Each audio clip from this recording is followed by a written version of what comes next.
we'll watch the film and see what happened tonight. You know, again, glad to get the win, but I know some things we got to do on defense to fix it, and that's my job. So I look forward to the opportunity and challenge. Can you talk a little bit about West Virginia and just what they do offensively? I know you really haven't got the chance to look at them too much, but you kind of have an idea of what to expect up there, right? Yeah, Coach Dana at Texas Tech, and against them at Houston, and Oklahoma State when he took that job, and you know, so, and at West Virginia where he's been there too as well. Dana's a great coach. I know he's turned over his offense over, but it's the same family tree, you know, that started with Hal Mummy and all those guys, you know, and he throws the ball well. I know Will Greer very well. We tried to recruit him out of high school. His dad played East Carolina, so we were well acquainted. And he's a really good quarterback and throws the ball well, runs that offense well. But they got a well-rounded offense. They spread the ball extremely well. They distribute the ball extremely well. So, you know, as well as run it. So we got to do a great job this week in a short amount of time. Putting together a plan so our guys can play but also control what they do. And you know, Will's, like I said, Will's a really good quarterback. He has been for a long time and does a good job of distributing the football. And again, they got a well-rounded team. So it'll be a big challenge for us, but I look forward to the challenge. Ruffin, when things get going sideways out there on the field, how do you react? What is your, as the defensive coordinator, what is your tendency to, do you want to immediately correct things?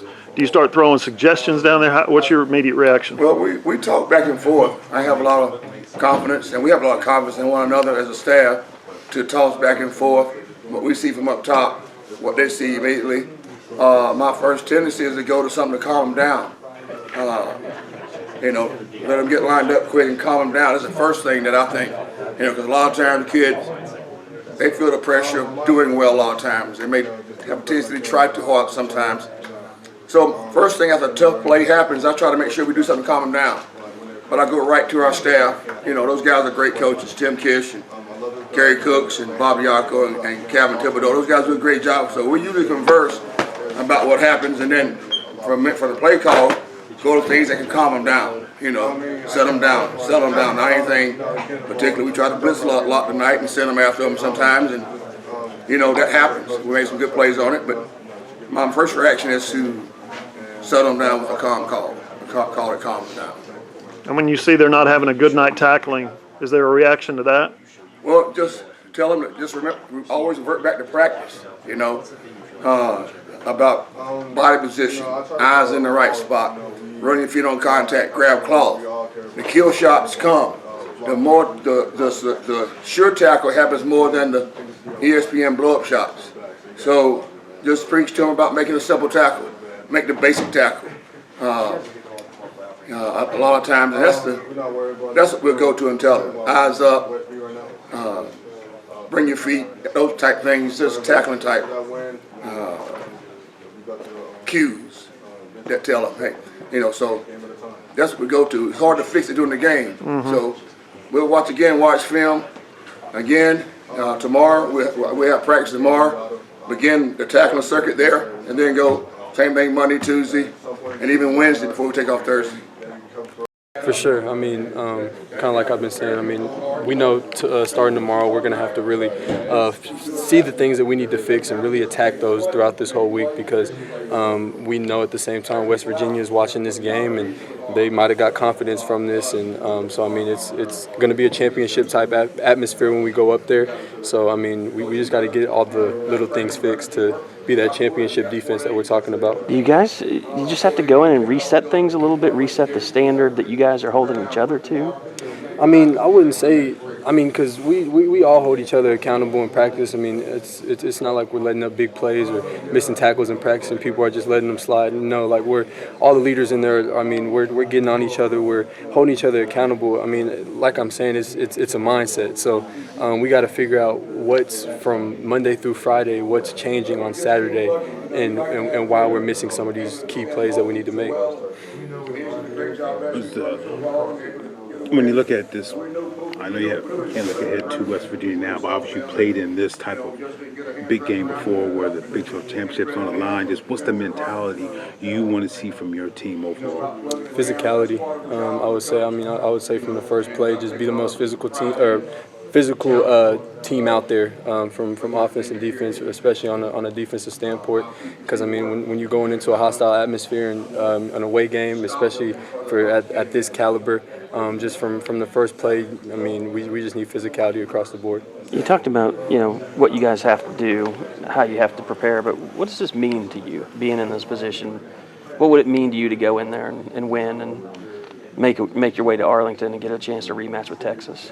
I mean, it would mean everything. I mean, when you walk around these halls every day, you see all these championships, and I mean, the University of Oklahoma.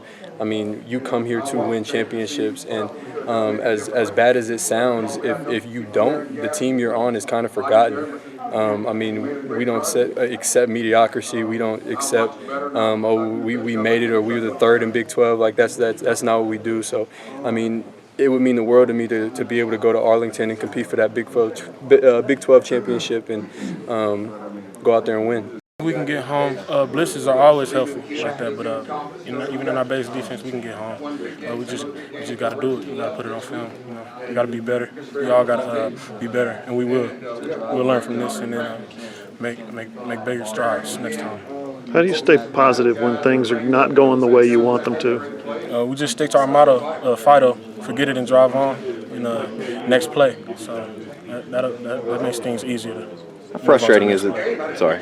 How frustrating is it that one game left in the regular season, coming in here having to talk and ask you guys and answer questions about tackling? It's frustrating because that's not something we want to be talking about this late in the season. But I know we're going to get it together. I have faith in my guys. I'm confident in everybody's abilities. We just got to do better. We got to tackle better and make bigger plays. Is it something you guys can fix in a week before you go to Morgantown? I think so. Like I said, it was a lot of things today was just tackling. So we're going to get it done. We just got to come together and make strides. Trusting yourself, just wrapping up, and I'd say mainly creating those habits of practice. I mean, how much can you get done in practice? Do you practice tackling during practice? Yeah, we have tackling circuits too, but ultimately you practice how you play, and it starts with little things, tackling, doing your job, running movements, anything in practice. I mean, just doing it how you're going to play on Saturday. How do you Did you sense that was going to be an issue? Did you realize throughout the week of practice that maybe something was Not really. I mean, and not everything's going to go perfect too. I mean, but when adversity hits, you can't let it continue to snowball. You just have to gather everyone together, group them together, and just fix it then and there. Is that kind of when you guys rely on the leadership of the defensive unit, and who are those guys? Just kind of the older guys. It's not really them too. I mean, even younger guys can step up too. But just ultimately, you got to home in when things go wrong. It's kind of like our motto, FIDO. When things like that start to happen, just kind of forget it. Understand what happened, but learn how to fix it in game situations like that.